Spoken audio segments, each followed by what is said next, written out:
Hi, everyone. Let me know if you can hear me.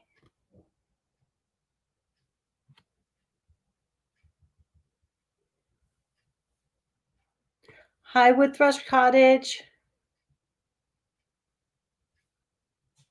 Can you hear me okay?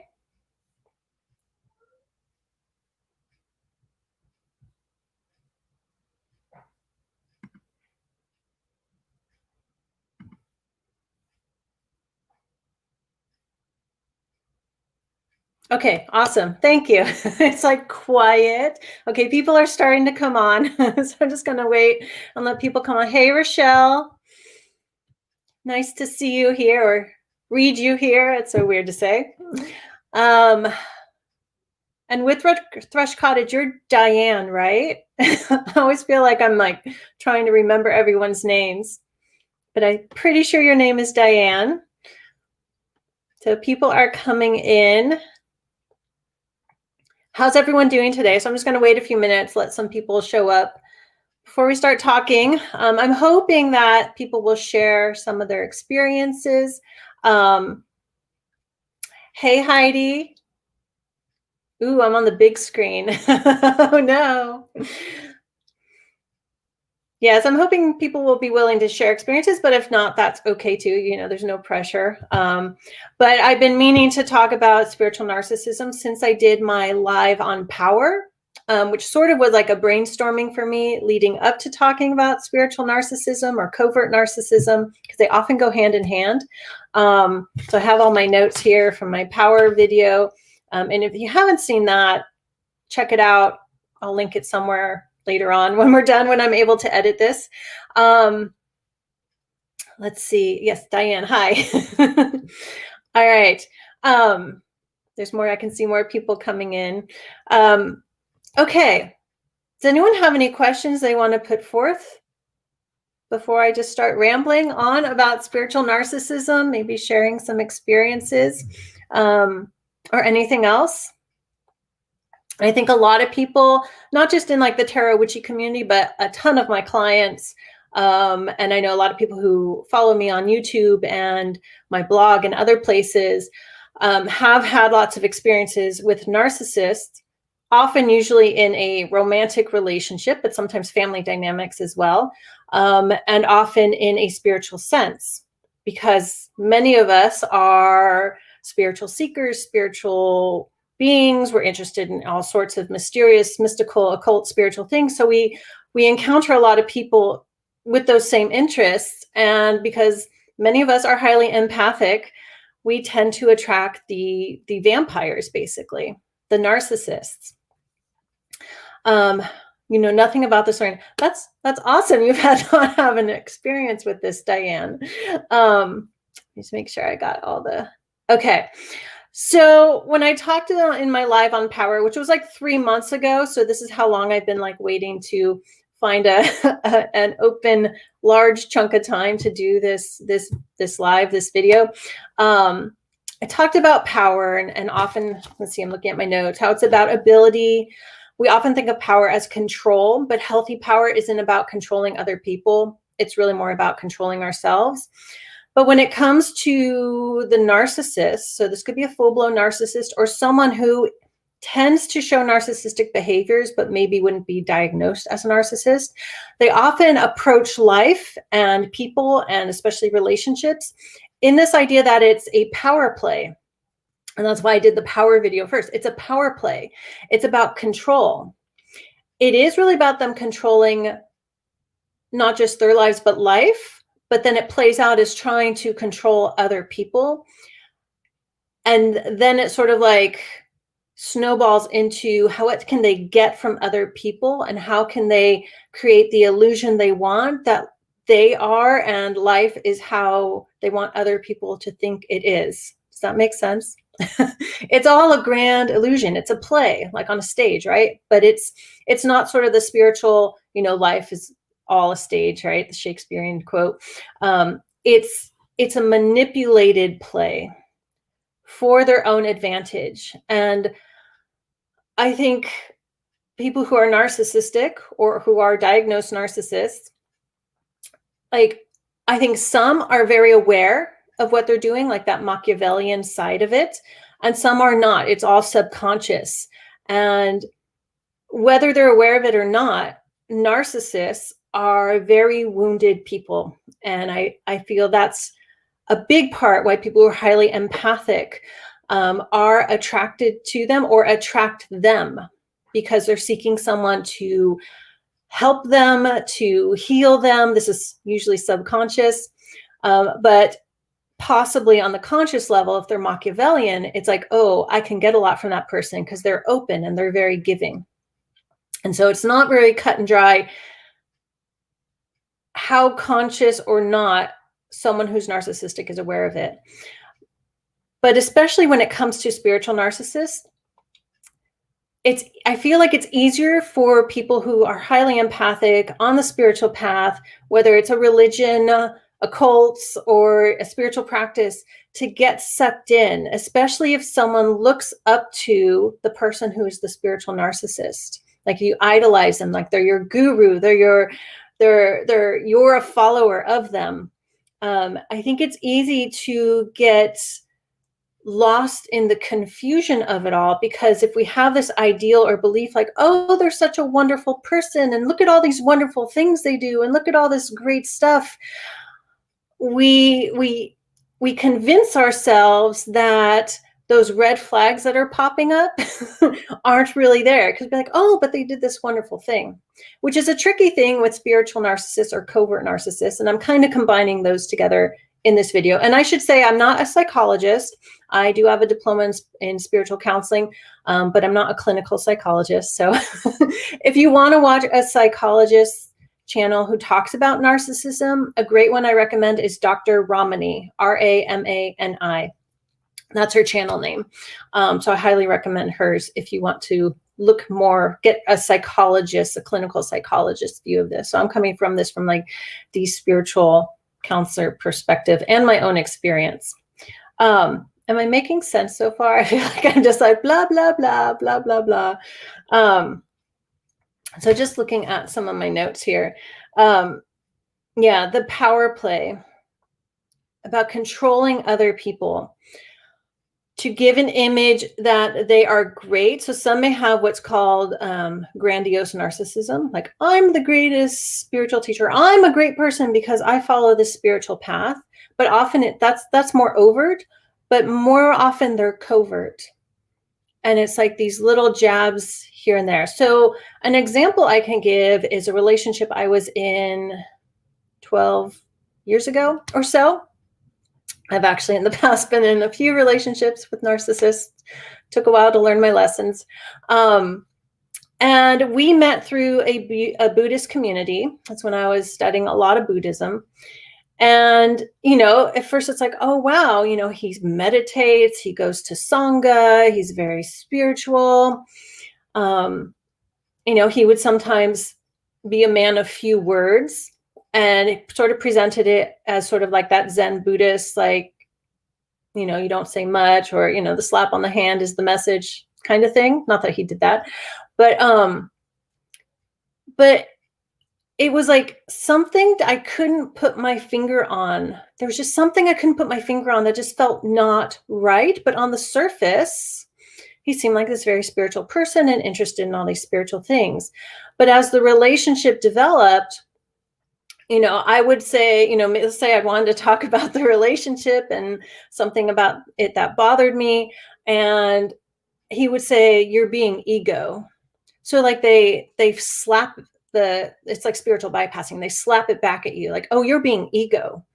And I would think, well, yeah, relationship is an ego dynamic, but it's like, it's like he would cut off the conversation with a put down, a spiritual bypassing put down.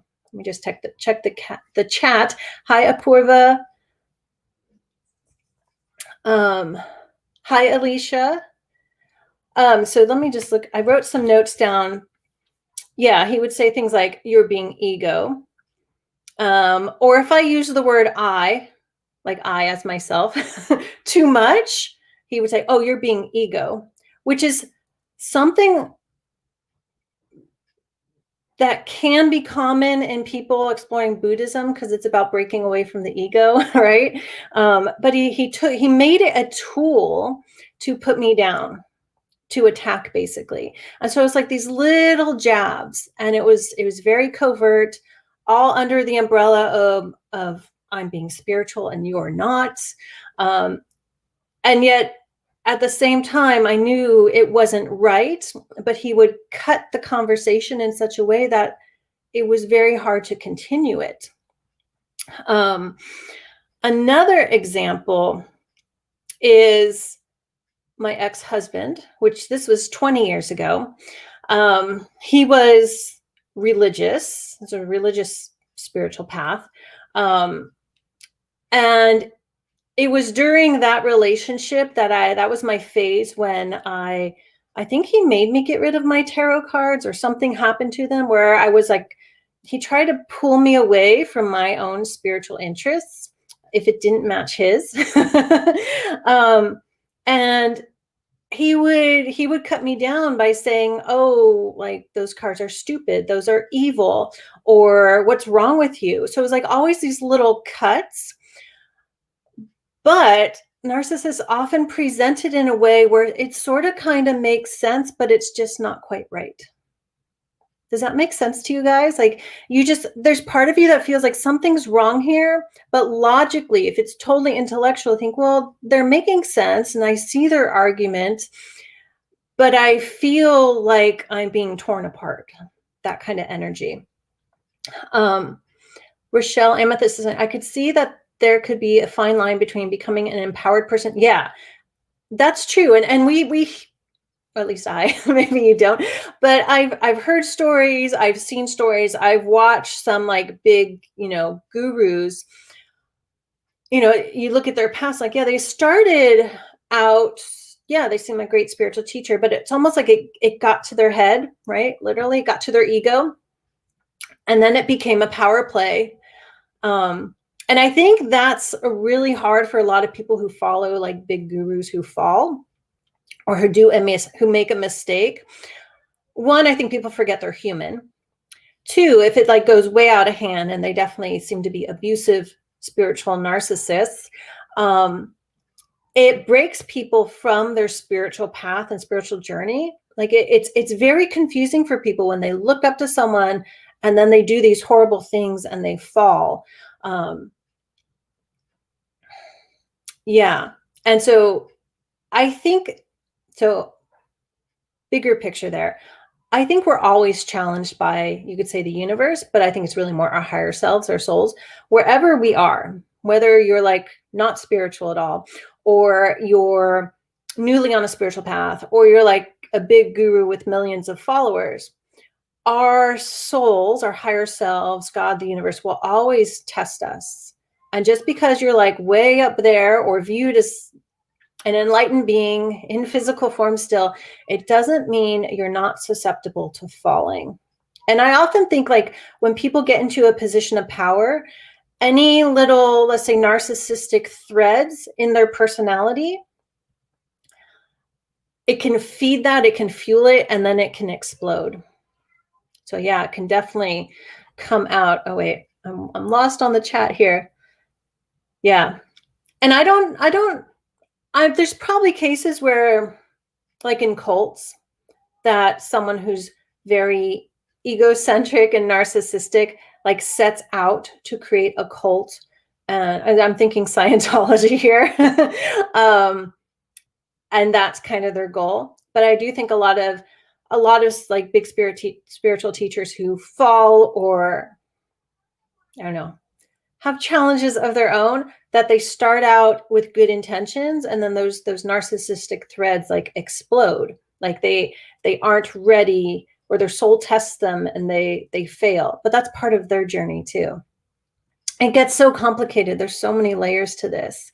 Hello, Whispers Healing with My Ancestors. Love that. Alicia, oh dear, I think I know a few of these people. It's narcissism common? I don't know how common it is. It seems like there's a lot of talk of it, at least from like things I watch and read about. But I think it's more coming to more like conscious awareness or collective conscious awareness, especially in spiritual communities, because people are calling out the narcissist. I think empaths are sort of rallying together at times. And I want to point out, often it's said that narcissists have no empathy. I think that maybe is only true for like the small percentage of complete psychopaths. I think narcissists have empathy. They just cut it off because they're so wounded and so insecure. And to feel means they have to admit that they aren't the perfect whatever that they're trying to show other people that they are. And so what often comes off of that is that, yeah, they put down other people who in some way they feel are better than them or smarter than them or more accomplished than them to make them look better. Where are we? Rochelle says, so would you consider someone that is a narcissist the same as self-centered person? So it depends on if you're talking about like clinically diagnosed narcissists. I would say is someone who's way beyond self-centered. I think it's like in degrees.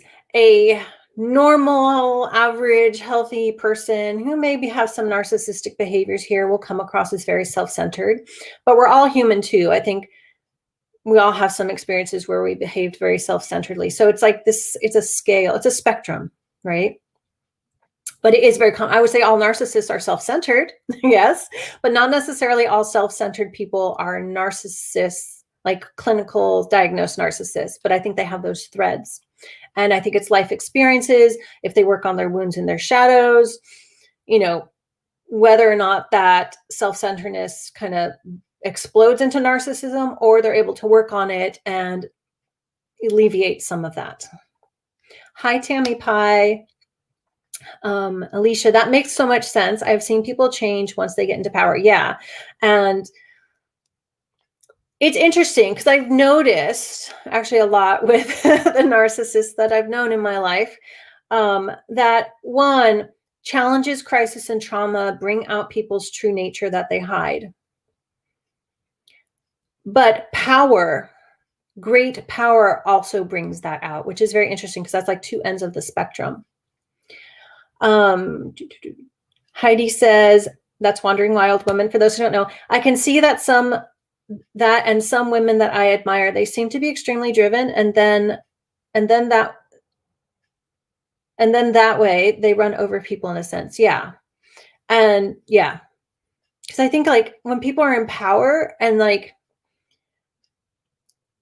I feel like the mentality of competition often takes over, and it's like, oh, they're doing that, I need to do better. And then it starts coming out like putting down the other and like attacking the other. And this makes me think of politics and like, you know, ads, like attack the other to make you look better. It surprises me that works on people, but that's a narcissistic behavior, whether or not the actual person is narcissistic. So that's another thing, like narcissistic behaviors can come out in certain situations. That's those threads. And then when the person's out of it or they reflect back on it, they might be like, oh my God, what was I doing? Or it sucks them in and they go down that narcissistic route even more. Tammy Pie, dare we mention the current White House occupant if you want to? From my observation and what I know of, we'll say the current White House occupant, is his name banned? Will this video get blocked if I say it? I mean, his behaviors are clearly narcissistic, and things he said in interviews. I mean, look at his stuff he said in the 80s. It's clear. It's not really a question. But this goes back to, I forget who it was who asked, is narcissism common?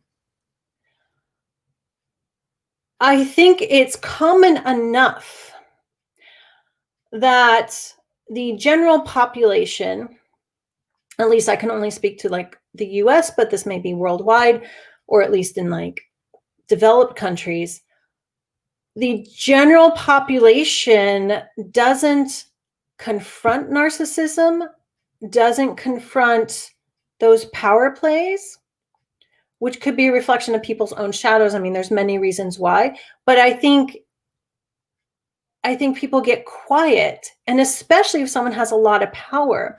And what I would say the general idea of what power is, like if someone has a lot of money, they're automatically assumed to be a powerful person, but that's not necessarily the case. But people who have a lot of money think they are of high power as well, and so they behave that way. Again, it's like this power play mind game. But I do feel like because narcissism is becoming at least a little bit more understood, and more people are learning about it, or realizing, oh, hey, that relationship, that my boyfriend, girlfriend, my friend, my parent is a narcissist, as more and more people become aware of it. And one, we work on our own wounds because of that, because we're part of those relationships too. As we heal, we can stand up to them more. So hopefully that will shift, that people who are abusively narcissistic in positions of power or positions of having lots of money, that people will stand up to them and call them out on their BS, basically. Wait, I lost the chat. Where were we?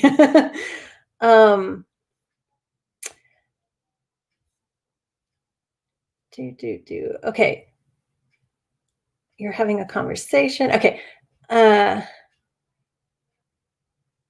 So Tammy Pie says, yes, we are herd animals down deep, so we tend to want to join the group. Yeah. So yeah.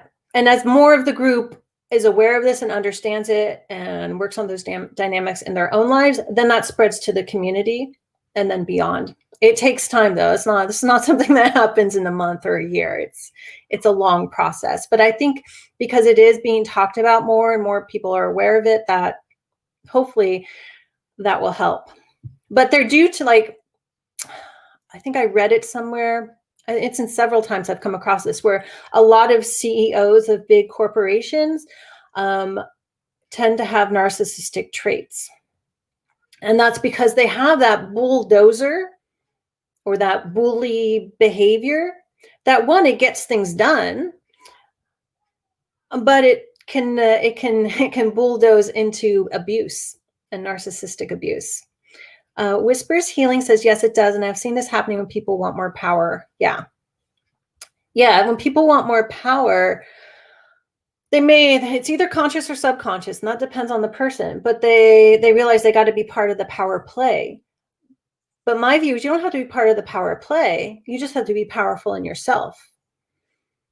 But I think people get caught up in that, and they see what other people are doing for whatever area this is that they want more power.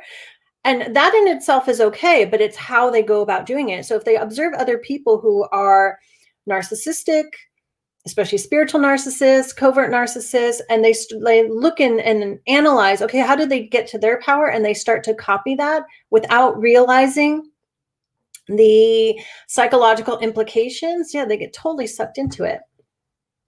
So Monica says, hi, Monica.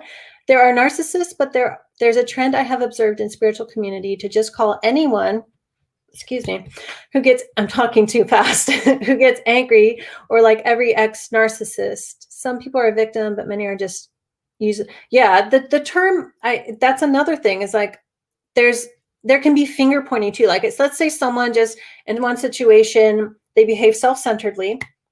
It comes across narcissistic, and then the finger is pointed, oh, they're a narcissist. When it was just that one situation, maybe they had a bad day, they had a fight with someone, their pet died, they're feeling vulnerable, and this self-centered narcissistic behavior came out. This is where like those threads come out in trauma or crisis, right? It doesn't mean that's all their personality, but they'll come out in challenging situations. And depending on how self-aware and self-observant someone is, either in the situation or after, when they reflect back upon it, yeah, people can finger point because of one little, a bad day. So we have to be careful of that as well. You have to watch people and observe and like, oh, they're going through a hard time and those behaviors are coming out. okay, yeah, I'm aware that that's part of part of their personality at this point, or their shadows, if you want to say it that way. Let's see if they come back and apologize or whatnot. So yeah, it can be easy for people to finger point because of one thing, or like that ex-boyfriend I was talking about, who, if I wanted to talk about something practical about our relationship, he would say, "Oh, you're being ego," and like that's a finger pointing. When it's like, well, yeah, and a relationship is between two ego identities, and I'd be like, well, that is. But it would shut down the conversation because he finger pointed, and then I'm like, oh, am I a horrible person? And I would go reflect upon it. I'm like, am I just so self-centered? And then I'd come to the conclusion, I'm like, no, I'm just trying to talk about this. Yeah, so it can cause a lot of, like confusion to the finger pointers and the finger pointees, and yeah. So I think people have to be careful, and I would say gather more information, observe more, or reach out to the person and talk to them in not a finger pointing, victimized, or shaming way. So that's important. Diane says, ideally, we would be able to recognize the narcissist and know how to deal with them so that they know that cannot try to overpower us.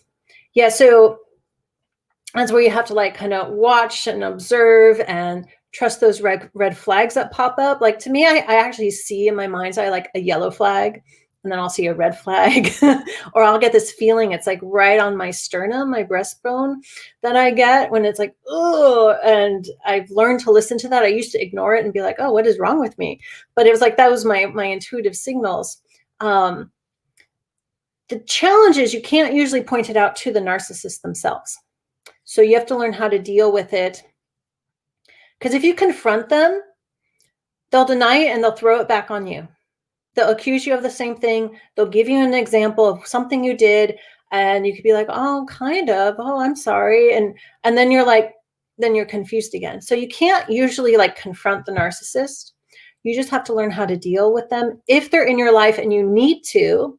Otherwise, the best thing to do is just stop, cut them out, don't engage anymore. Give them the last word and give yourself peace, because you can't reason them into healthy, mutual compassion and understanding. You can't. If it was someone that just like they had a bad day and all these self-centered behaviors came out, or a bad week, and they do their work or things settle down and you can talk to them, that's kind of how you'll be able to tell if they respond in a healthy, fairly healthy way. And they're like, oh my gosh, I'm sorry, I shouldn't have done that. Then they're not like a full-blown narcissist. They just had some narcissistic threads, and we all probably have some. Those are our shadows, or some shadows for some of us, and they come out. But typically with someone who's, a narcissist, you can't talk to them. You can't reason it. I learned that with my ex-husband, like, I can't believe this was 20 years ago. And like, because I'm not codependent. So there wasn't, people often think like if there's a narcissist, the other person must be codependent. I wasn't. I was just highly empathic, not listening to my intuition. And we would argue and I'd just be crying. And it doesn't matter. Like, he just wouldn't listen. It was all on me. I was all wrong with me. Everything was wrong with me. Everything was wrong with me. Everything was wrong with me.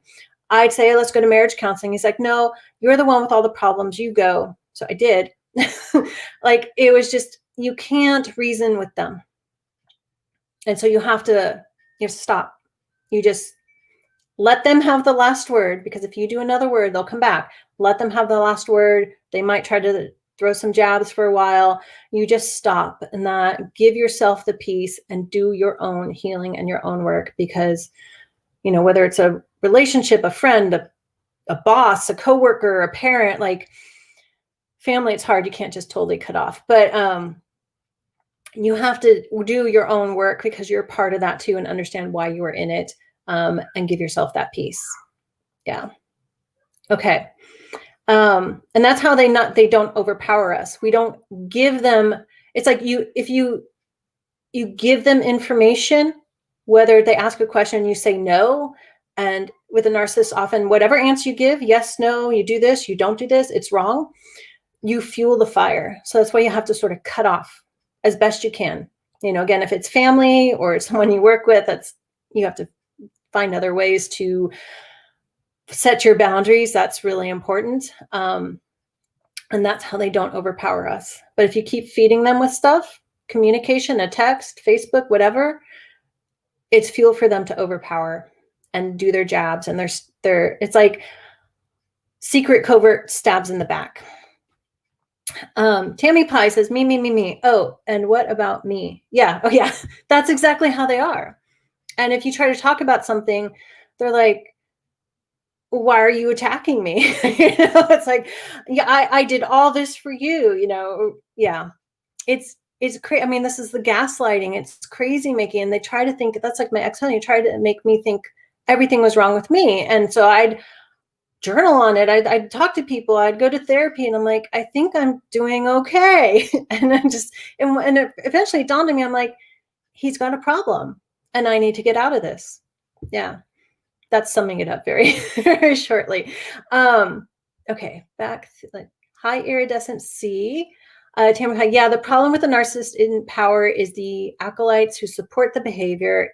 Yeah, and the acolytes who support the behavior, it either is because there's a threat in them that they see, or they want power, or they hate something so opposite that they're just going to glom on to what's not what they hate. And often when we talk politics, what people hate so much is something that challenges them within. Yeah. I'm like, that's like a 5-hour conversation there. Heidi says, sounds like a lot like one of my sisters. Yeah, I wouldn't be surprised if like most people have a family member or a friend who exhibits this behavior to some degree. Rochelle says, sounds like my mom. I mean, I have family members too, which is, for me, it was a pattern. The relationships I was in with narcissists were patterns that were exhibited in my parents, not necessarily against me, although a little bit, but between their dynamics. And it was part of me understanding that, so then I could understand myself. Yeah.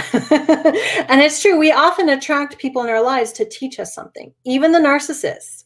Not that, and you don't ever say that to them because it's like, oh, see, I'm your teacher, especially the spiritual ones. But the challenges we face to understand ourselves and why that type of relationship was in our life, does it mimic, does it repeat a pattern of a family dynamic or something else? And occasionally to past lives. Then it gets much more complicated. Tammy Pie says, ooh, I'm getting some ex-husband flashes myself. What was I thinking? That's why I remember thinking, like, what was I thinking? But the signs were there. I was just like, I was not listening, or I'd thinking, I was rationalize them out. Even our wedding pictures, like in our wedding pictures, like there would be like a cross above my head. A friend of mine did the photography, and like somehow like the angles, like there's always a cross above my head as if I was being watched over. And my ex-husband's pictures, like no one else except him would have these red eyes. And I'd be like, he looks like a demon. And that was like, and I remember thinking, I was like, does that mean something? And then I sort of like brushed it off. And you know, part of me is like, why didn't I just listen to that then and save myself years of misery, basically. Heidi says, yeah, I've learned not to engage. Yeah, you do your best. And then with family members, I mean, you can, so in some cases you can just cut them out, but sometimes you can't, right? They're family, you're going to see them and so on. Hi, Heather. They're the best at absolutely everything and yet also always the victim. Yes. Yeah. Narcissists strongly play the victim. Let me just look at my notes. I wrote something I wanted to say. My notes are a mess now. Yeah, but narcissists, yeah, they play the victim very well. And that's part of the manipulation to get what they want. But it also reflects their woundedness. Like they're wounded, like really badly, but they can't acknowledge that to get the healing. So they hide it. Yet that comes out when they play the victim. Oh, woe is me. This happened to me. something real. And they like tug at people's heartstrings, especially if they're in a relationship with someone who's highly empathic. And you're like, oh, sorry, I'll help you. And what was I thinking? I was being selfish, asking you to, wash your dishes. And, it's something as silly as that. And they'll play the victim like, oh, you're asking me to take the garbage out. Oh, but, I'm so hurt from something totally unrelated. And they'll go on and on and on and make you feel guilty. And you just do everything yourself, and then you do everything yourself and they still cut you down for it, right? Iridescent C says, some narcissists use the tool of gaslighting to set you off balance so that you can get tangled up and question. Yeah. And that's exactly what happened to me with, in my experiences too, because when they gaslight, there's like a grain of like reason or truth or logic to what they say. And you're like, oh yeah, okay, I can work on that. And then they take off with it. Like, you're crazy. You're all messed up. And I think I wrote down like things that they say. You're stupid. You're crazy. You're useless. You're no good. Or like you make one mistake and like everything that goes wrong is your fault. Right. So they spiral out of control. Any little thing you do that isn't absolutely perfect, right? And then you're like, you start to believe it because you're caught up with it. And you're like, yeah, the gaslighting. Heidi says, unfortunately, am I lost? Okay, I'm good. Unfortunately, I find a good majority of Facebook posts that have narcissist trend. Not everybody, of course, but it makes it easy to get sucked into. Yeah, I stopped, I think 2 years ago, maybe longer, looking at my Facebook, like the home feed. Because I don't really use my profile page. I just use my through the Peacock Size page, because there's just so much negative stuff. I don't even look at it, and I don't have time for it. So that's why I have had to remove myself, and text is not the greatest way to communicate so much. It gets lost in translation. That's true. It can. Heather says, my sister will convince you that you have had whole conversations that never took place, and she seems to genuinely believe them, which makes it so easy to question yourself. Yes. Oh, I used to say, I observe this, but especially with my ex-husband, I used to say, and even would say it to other people, and I'm like, why did I not listen to that? I would say, he just makes shit up. Can I say that? But that's what I would say. He makes shit up, so don't believe everything he says. And then I think like, why did I not listen to that myself so much? Or I just would like brush it off, because I was in survival mode. I was in, like, how can I survive this? Still trying to like repair the relationship. And then if we have like a good day or week, like I would glom onto that. So you question yourself. It's this mind game that's part of the power play. And that actually reminds me, as I was thinking about this morning, I pulled out a few cards from the Healers of the Earth Oracle, which I really love, by Mandy Peterson. And I pulled out some cards that sort of tell the story, not everyone's story, but what it's kind of like to be in a narcissistic, especially a spiritual and covert narcissistic relationship, because like you're under that spiritual umbrella and they say the right things. They have the right practices, the right interests. You have these things in common, so it must be, and you have that soulmate twin flame feeling, which I think confuses a lot of people, because a lot of narcissists are players, and players give off the vibe that they are your twin flame because they're so good at matching you, which is part of the manipulation of some. They match you. And you think this is the one. Is another reason why people glom onto that. They're like, no, this is my twin flame, my soulmate. There's no one else for me. He or she gets me. This is it. And so that confuses us too, right? And it's covert because on the surface, they're like doing all the right things and saying the right things. But then there's those little jabs underneath. So I have this little story I made with these cards because I pictured some of these cards as I was thinking about it. So it starts out, and this can be a relationship, a friend, a spiritual guru, even a family member, but that's a little trickier to follow the pattern because you're born into it, right? So they put a spell on you, and the relationship gets intense. It gets passionate, and you're sucked in. And then there's some challenges, and you're like, oh, this is just a bumpy spot in the road. We're braving the storm. You, as the non-narcissist, hopefully, are like, you cling to your ethics, you're staying loyal, you're focusing on the positive, staying on the high road, you're doing the right thing. And then you work to find a balance, but you're always walking a tightrope on your tippy toes. Or as I often used to say, it's like I was walking on eggshells all the time. And then things start to get very confusing. Cloud formations, clouded thoughts. And then you're on this repeated pattern, round and round you go. Aimlessness is a good word there. Like, you're like, where are we going? It's the same pattern. It's over and over. And you're so caught in it. It's like a carousel spinning round really fast. And then we have another carousel here. Shaky foundation. You feel alone. They cut you off to lacking support. Narcissists will do their best to cut you off. They'll tell other people the shit they make about you to make them question you. They'll make you leave friends, cut other people out, telling you lies about them to make you cut them out. And just to survive, you start to feel numb. You go numb, you stop dying, you can dissociate because it's just so much and you're lost and confused. Then we have the unretrieved soul. Yeah, you feel lost. You don't know who you are. You don't know where you are.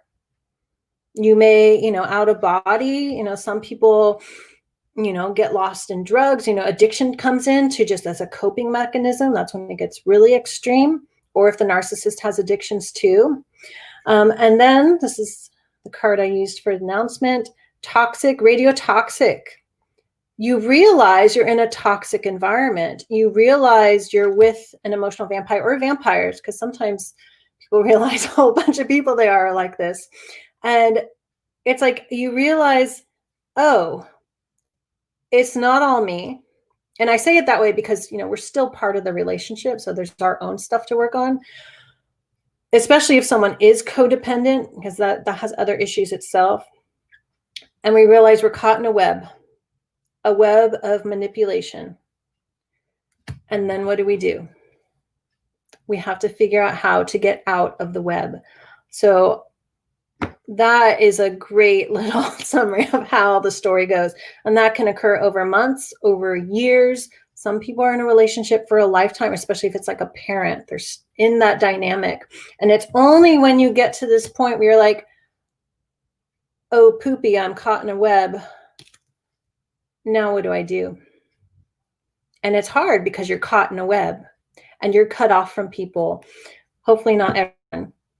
And your own issues. And, for me, it's like I was kicking myself. I was like, why wasn't I listening to my intuition? Why was I not like, I would get blatant signs. I was like, why didn't I listen to it? But looking back, that has taught me to trust my intuition too. Let's see where we are on the chat. I just move myself. Yeah. There. Where are we? Okay. Rochelle says, yes, I am. I was like, I am having memory issues. Yeah. Oh, yeah. My ex-husband used to say, oh, you just don't remember anything. I told you that, or I sent you the email. You just deleted it. And I'll be like, am I forgetful? Iridescency. Yes. Familiar stories. Sadly, this is a widespread problem. Yeah. So hopefully something in here is going to help someone, but it's like, you got to get out of the web, and and only you can cut yourself out. Because there's even when you realize you're caught in the web, there's that part of you, depending on the relationship. If it's a spiritual narcissistic, you might be like, oh, but they're so enlightened, or, oh, but it's a soulmate and we're meant to be, or, oh, but it's my brother, I can't do that, or whatever. It's hard to cut ourselves out of the web because we're part of the web. Heidi says, that's what humanity needs to realize now, that they have been caught up in this web, and now it's time to figure out. Yeah. Diane said, it is sad that there are these spiritual vampires out there. They must feel like crap down deep. I'm glad you found peace. You were strong and wise. Thank you. And I think it's because I'm not a codependent, because I would always stand up for myself, which would drive them nuts, but I would still question myself. And I have this strong sense of loyalty. So if I'm in a relationship, I would stay in it too long because of that sense of loyalty. So I've learned that too. But there are lots of other lessons for me there. Of course, understanding family dynamics and other things beyond understanding my role. But yeah, thank you. Yeah, but there are a lot of vampires out there. Let me check on the time. How are we? Okay, we're good. Let me just look at my notes. Any questions anyone has? Maybe we'll talk about how to get out of the web. Oh yeah, like there's the spiritual narcissist who, and I kind of touched on this, where they talk about how much they give and do and expect the praise, and how dare you question me because I give so much, I do this, I do that. And, yeah, it's like all the stuff they give. Oh, the love bombing. Spiritual, like, especially like gurus or people who want to elevate themselves in the spiritual community, they love bomb you. So that's a common term with narcissism. Like, so especially like in a romantic relationship, because that's how most people think of it, but it plays out in all relationships, is they love bomb you. You get to know them and they give you gifts and they send you things. And this has happened to me with a neighbor friend. Like, she would just send me email after email after email of stuff. And I'm like, it is too much for me to read. And I was like, whoa, because it would make me kind of feel sick. And my term for it is like vomiting kindness. They'd vomit kindness all over you, give you gifts and do this for you and blah, blah, blah. But it's all to set you up to manipulate you later. So they can say, look at all that I did for you. Look what I gave you. I did this for you. Why don't you do this for me? So it's a tool. The love bombing, or the vomiting of kindness, is a manipulation tool. And because that eventually stops. That eventually stops when they start to take, and they guilt you for it. They shame you for it. Why weren't you thankful enough to me? Why didn't you do this for me? And you're like, I did. Like, what more do you want? Yeah. So like in the spiritual community, they're like, oh, I gave this and I did this for you and I put this there for free and da. So don't question me. It's all you. Right? It's like, turn it all around to the person who's just like, hey, asks a very simple question that isn't even finger pointing and accusing. Tammy Pie, yes, loyalty trapped me in a stupid relationship. Yeah. And that's just part of my personality, is I'm very loyal. I'm a Leo sun. That's part of that.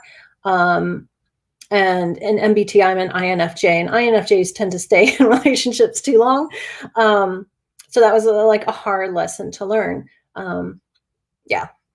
Light of subconscious mind. Hello. But what if I question myself about narcissistic tendencies? I look at my ex relationship and I feel stuck in between that it was our egos, his ego, my ego, or just I was broken narcissist. I mean, two narcissists or two people with narcissistic tendencies can be in a relationship. Sometimes that's people's common ground. So yeah, that's possible. And you're looking at possible shadows within you. So I would say keep exploring that. Understand yourself and your role in the relationship. Because when we're healing from relationships, whatever type, it's so easy to look at the other person and be like, oh, they did this and they were wrong in this and blah, blah, blah. And we forget to, okay, what was my role? Okay, I could have done this better. I could have listened to my intuition better. I could have, approached that better. Or yeah. And what often happens to survive a narcissistic relationship, we start to take on their behaviors just to get through the day. And so you have to catch yourself in that. So that's a tricky part too, is like this urge to like just say something to get them to shut up, but then mocking their behaviors. So you have to like peel all that out of your subconscious mind. There's a lot of light in there. Heidi says, yeah, I know what you mean about that, never showing any other emotion than love. That's why I appreciate people who are straight up and tell you what they're feeling, even if it isn't pretty. Yeah. Yeah. Yeah. Like that's another thing. Not everyone who's like this, but I've seen this pattern over the years where people who are always like, oh, love and light, love and light, love and light, love and light. Because it cracks me up, because occasionally I'll get comments of people saying that about me. And I'm like, I don't even say that. I'm like, no, I'm like, I want to get to the shadows. Yeah, and it's like, and then you ask something that's not, oh, love and light, and something's wrong with you, right? It's like, well, you can't have love and light without the opposite. This is the realm of duality. Yes, beyond it, we're, beyond the realm of duality, everything is all one. But when someone's engaging with you in this physical realm of reality, you can't just ignore. I guess this is sort of like the issue people have with like all love and light new aginess. You can't ignore the shadow sides. Those often bring you to the light. You have to address the crap, basically. I hope I'm not. I think I'm saying words that aren't going to be banned. You have to address that, the poopy. You have to address all that difficult stuff. You have to be able to talk about it. You have to be able to look into it. You have to be able to talk to your spiritual counselor, your spiritual guru, your spiritual group, your friends, without them putting you down for not being all love and light, love and light, love and light. You can't walk around with those rose-colored glasses and be blind. It's like, yes, you want to see the positive things. And if you're down a lot, oh yes, stop. Don't forget to smell the roses. But you can't walk blindly with rose-colored glasses on. Light of Subconscious Mind says, I am a healthy person, but why all those ugliness of individuals comes out in romantic situations and relationships? That's a complicated question. I think because in relationships, you get comfortable with someone. And so those parts of ourselves, whether we consciously hide them or they're subconscious, come out. And this is where it could be a pattern from past relationships or family dynamics and childhood that are trying to come to the surface to heal. Yet the other person in the relationship is not necessarily supposed to be your therapist. The person you're in a relationship, yes, there's relation dynamics and you grow and heal with someone, but they're not necessarily supposed to be your therapist and healer. So I think they come up when we get comfortable with someone and we have to realize, okay, we work on this together, or I need to work on this myself so I don't, break apart my relationship because all this crap is coming out on the other person. Yeah, it's not. Yeah. The chat just jumped up and now I lost it. Where are we? Yeah. Yeah, so that's why the ugliness comes out. I think part of it, every dynamic's different though. Monica says, love and light is the most common band-aid for spiritual narcissism. Yeah, it's spiritual bypassing. So that's a big thing they do, is spiritual bypassing. Like, how dare you talk about your grief and your pain? You're going to bring other people down. That's kind of like, you should be better and elevated above it, forgetting that people are still human. Yeah, it's totally used to like wash over what people need spiritually and psychologically, because often that overlaps and intertwines. Heidi says, on this plane, yes, we embody both light and shadow. Yeah, so we have to acknowledge that there's both and not ignore when we or someone we know is in a dark space. If they're being a jerky narcissist, well, sometimes you have to give them their space for that till they're out of it because they're having a bad day or a bad week. But, yeah, we can't ignore the two sides. Hi, Emma, walking my path. Hi, everyone. I've been watching, but can't really type them. That's totally fine. Lots of people watch who don't type. Any other questions? Let me see what else I wrote down here on my little thing. Narcissists love love bombing to the masses. They create groupthink. So this is like maybe some YouTubers or big spiritual gurus that create groupthink. And if someone comes from the outside and just questions something, like intellectually, innocently questioning something, it's seen as an attack, right? They like to control, overpower others. They give a false sense of value, and that's because they're highly wounded and they're covering it up. They create circular arguments, which is interesting, like an intellectually, but when the circular argument is used to manipulate other people and to cover up their own manipulative behavior, then it's a problem. But this is like sort of part of gaslighting. It's like they create this idea that they're just talking about things, but there's an agenda behind it. It's so hard to like explain in words. But like I've seen people do, they talk about things and give it a twist and create a circular argument out of it. So there's not really any like, oh, yeah, that's a red flag, or, oh, yeah, everything they're saying is truth. It's sort of like globbed together, but it's really, they're talking about it at that moment in time to cover up something that they've done or are doing. Yeah. Let's see the chat here. Everyone's saying hi. Can someone overcome narcissism? I think it depends on how bad it is and how willing they are to work on it. That's a good question, Alicia. I think if people just have narcissistic tendencies and threads, they can work on those within themselves, and that will involve some shadow work or family healing or trauma healing, right? You need to work with a therapist and so on for that. I think people who are full-blown narcissists who've been that way like their whole lives, I think it would be really, really difficult. They would have to do a whole lot of work. Yeah. Iridescent, yes. Hidden agenda. Yeah. I because I've learned to trust my intuition because of my experience with narcissists. So in a sense, I'm kind of thankful for it. Though 20 years ago, 10 years ago, I might not have said that.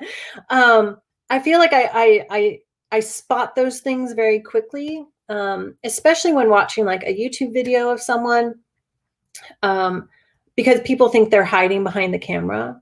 Like I feel like I spot those hidden agendas, and that's all I do. I spot it. You don't do anything. You just take note of it and keep it in mind. Light of subconscious. Have you observed such behaviors in tarot tube? A little bit in tarot tube, I would say a little bit. I watch a lot of other things besides tarot tube. I watch a lot of psychology things and philosophy and history and gardening and herbalism and stuff. But I have seen a hint of it in tarot tube, especially some of the bigger, more powerful people. Amethyst Sanchez, yes. Wandering Wild Woman says, I was in a dark space until I blew the hose on the washing machine. I flooded part of the house, but it also felt like a big release. Water. Yes. Wow. Yeah. I used to have dreams about water and like tsunamis and floods. Yeah. I totally get that. But sometimes things happen actually in our physical life that represent what's going on within. And because what's external affects internal, what's internal affects external. It's same as above, so below. It goes both ways. Yeah. Very cool. Monica says, light of, yes, in men. She's talking to you. Okay. Yes. Yeah. So I've seen it in tarot tube some, but again, that's not exclusively what I watch. But I hear of things that happen in tarot tube. Yes. Heather says, I think the problem with a lot of narcissists is that they genuinely believe there's nothing wrong with them. Exactly. They genuinely believe it, or they feel everything's wrong with them. And so they're covering it up and giving the presence that they believe nothing is wrong with them. Because I think some of them really feel insecure, highly insecure. But yeah, some really genuinely believe that nothing is wrong with them.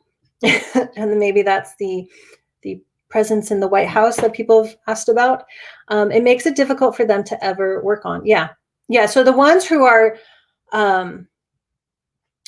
who believe their own hype, basically, who truly believe their own hype about themselves, are likely to never work on it. That is very true. Like, that was my ex-husband. I even though I knew he was really insecure and aware of his wounds, he believed his hype so much that I don't think he has ever changed. I don't know. Haven't heard from him in years and years and years. Which actually is another good point I want to talk about for people who are highly empathic and intuitive.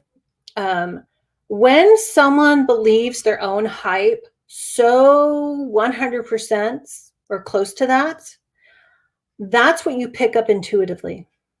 So that was another thing that confused me in relationships. Like with narcissists, they really believed what they were saying and what they were thinking about themselves. That at times, like, that's what I picked up. And so that would confuse me even more. So that can make it even more confusing. You're like, no, that's what I feel about them. And then there'll be this one thing where you're like, something's not quite right. And yeah, so it adds to the confusion, definitely. Using intuition as the key, yes, well, and trusting it. That's what I learned. Trusting, like, I would get like the universe, like there was another ex-boyfriend who, right before the one that I met at the Buddhist community, and it was a shorter lived relationship because he was more like, flamboyant about it, like himself. But and he'd be like, oh, like we had this spiritual connection, and he kind of saw me as his teacher, which I didn't quite like, because I don't want to be the person's teacher or healer or their mommy, which is often the dynamic that would end up. But so he was very flamboyant. So on the surface, like, it was hard to see, and he believed his own hype. And because of that, like, I didn't have a lot of those like red flag feelings, because like intuitively I could only pick up the hype he put out there because it was so strong. And I believe he was someone like where I would say that there's a very, very, very, very fine line between psychic and psycho. And so it was so fine. He came across as very psychic, which he was, but I believe he was also psycho. That was just my way of saying it. But I would get the like really unusual things. Like one time I got a voicemail on my phone. Nobody had called. There was no record of a call. I got a voicemail on my phone of his boss talking to another coworker about him. It's like the universe took some of their conversation, put it in my voicemail. They never called me. Nothing ever reached my phone, but I was given this message of them talking about him to give me a message about him. So I would get these really like freak, unusual, inexplicable messages from spirit or the universe about him. And that's when I was like, oh, I'm not seeing something here. So it was quite, yeah, it was really interesting. I mean, that is like something you cannot explain, except that like the power of God did it for me. Yeah.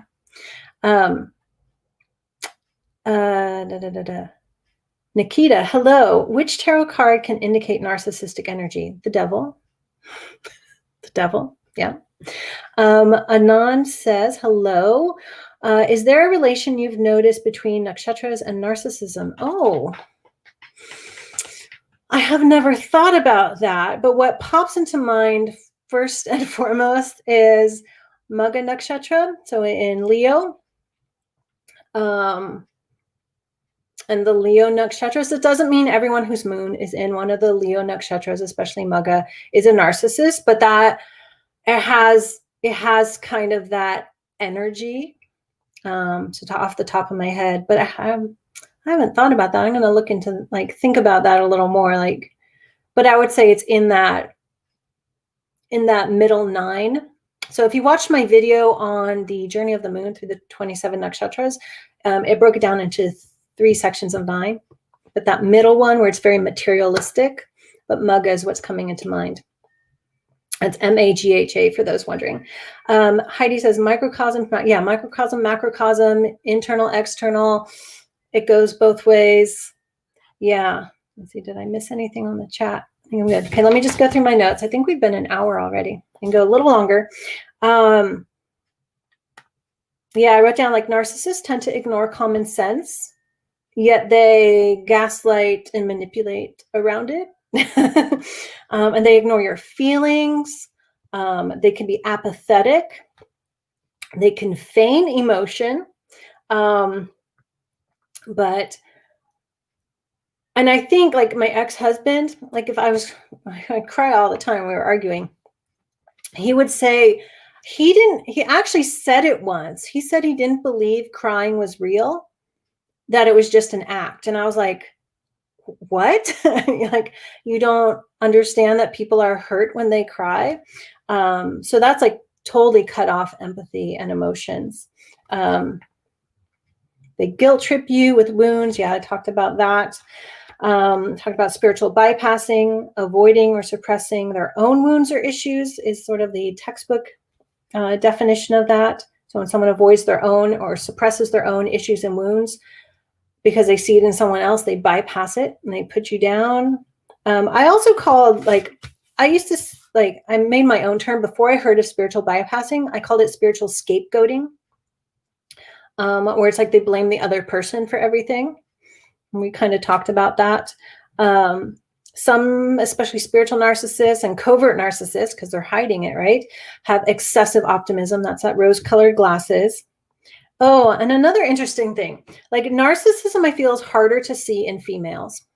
A lot of people, I mean, you might notice like people talk about, narcissistic husband or boyfriend or father, and it's very dominantly like talked about with males.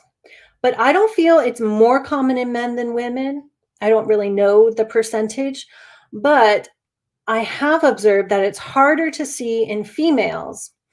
And I thought about this a lot years ago, like, why is that? Why is it harder to see in females? And I think because you put a higher voice and a cute smile on top of it, that maybe a pretty dress and makeup, that people just don't notice it as much. And so I think female narcissists get away with a lot more. And also there's like the social dynamics and sort of like prejudices, just discrimination about women, like, oh, that's just a conniving woman, or that's just womanly wiles. Like, I think it's sort of, it's brushed off, but I think it's probably just as common in women as in men. Yeah, we, as a society, as a group, we ignore it. We think, oh, they're just being silly, or, oh, that's just what, whatever, it's just, I think we brush it off more easily. And I think part of it is that higher voice, because children have higher voice, and that comes across as cuter and kinder or more benevolent, and a smile, and maybe like, sex it up, lipstick and a pretty dress, or they show the boobs. That always bugs me. Like, do you have to show the boobs in your thumbnail? It's a manipulation tool. Yeah. And then I wrote, narcissists, male and female, tend to come off as very charismatic and charming or sexy. That's where you get the player and people like, oh, they just get me, and it's my soulmate and my twin flame, and this is it forever, and they can do no wrong. And then they end up in this horribly abusive relationship. Yeah, and then it spirals down. Okay, I think that's all my notes. Victim blaming. Things to learn. Yeah, the Colton. And then I just put a little note here about Rajneesh, who became Osho, because then when I think of a spiritual guru, I think of that.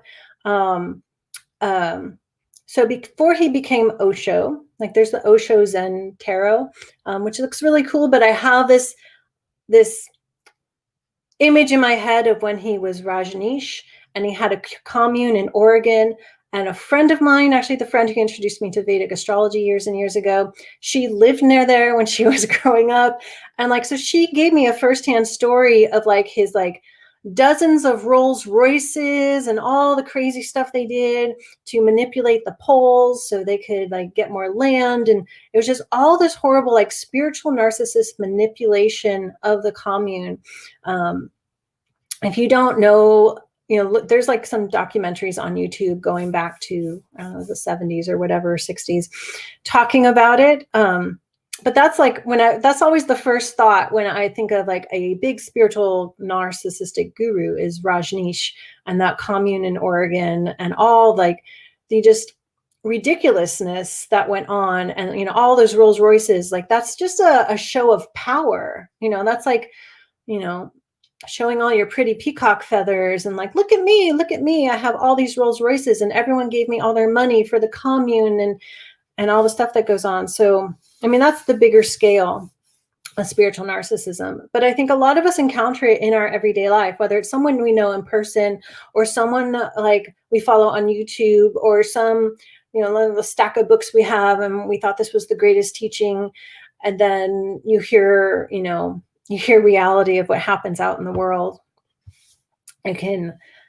It's crazy making, and we have to make sense of it and understand it. But most importantly, we have to understand ourselves and like, okay, why was I attracted to that? What can I learn from that? Do I need to heal from that? You know, it's so many layers to it. Oh, I'm lost on the chat. Okay.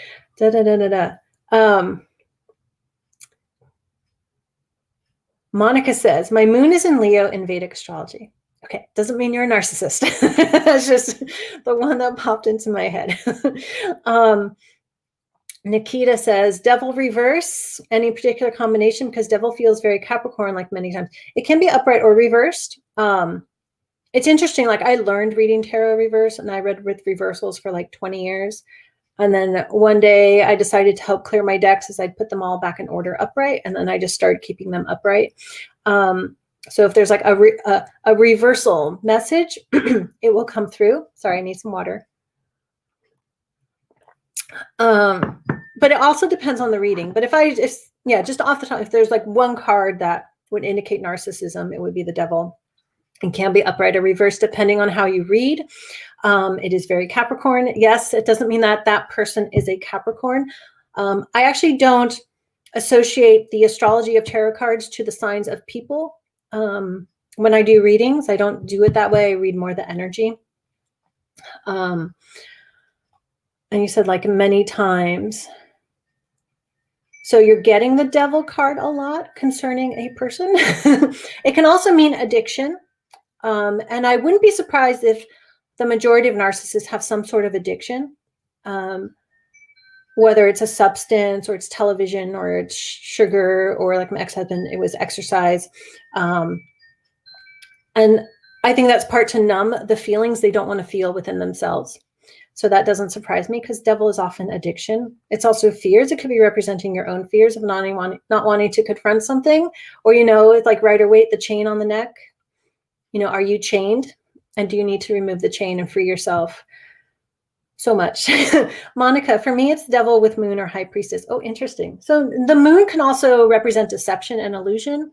I don't often read it that way, but it does have that meaning.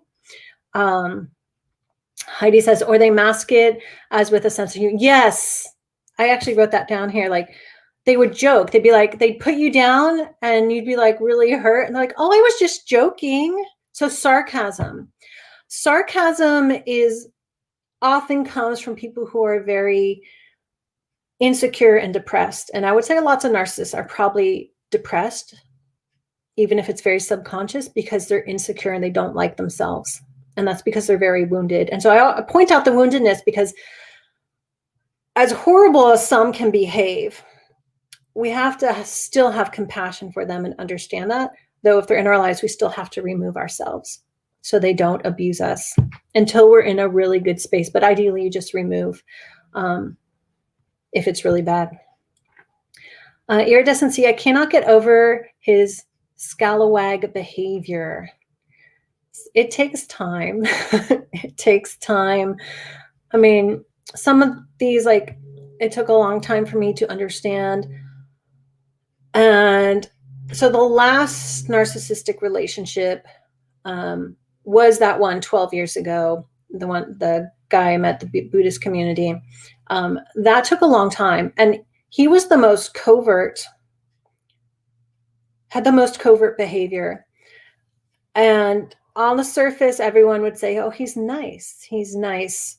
But because it was so covert, because it was had so much spiritual bypassing, I was the most wounded from that one. And that took years to heal from. Years. Yeah. Megalomaniac. Yeah.